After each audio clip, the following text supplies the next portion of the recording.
যে দেশে ইঞ্জিনিয়ার, ঠিকাদার আর স্থানীয় প্রতিনিধিরা দুর্নীতিতে ব্যস্ত, সে দেশে সাধারণ জনগণের রাস্তাঘাট সুন্দর হবে সেটা মেনে নেওয়াটাই অবিশ্বাস্য। আজকে আমি এসেছি সিলেট ফেঞ্চুগঞ্জ রোডের একটা প্রত্যন্ত অঞ্চলে। আপনারা দেখতে পাচ্ছেন আমার পাশে যে রাস্তাটা, এই রাস্তাটা হচ্ছে সিলেট ফেঞ্চুগঞ্জ রোডের মেইন রাস্তা। আর এই রাস্তার সাথে ঘেঁষে একটা রাস্তা গেছে, রাস্তাটা দেখতে পাচ্ছেন মাটির রাস্তা। এই রাস্তা দিয়ে মোটামুটি 2-3টা গ্রামের সংযোগ আছে। এই রাস্তার পাশেই একটা কালভার্ট তৈরি করা হয়েছে। আপনারা দেখতে পাচ্ছেন এই কালভার্টের অবস্থাটা, একটু সামনের দিকে আসেন।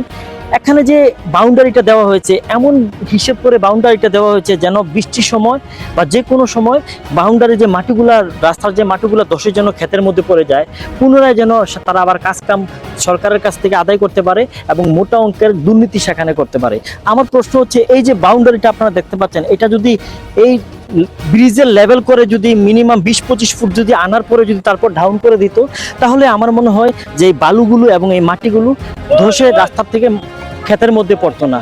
যাই হোক, এটাই হচ্ছে আমাদের বাংলাদেশের বর্তমান সার্বিক অবস্থা।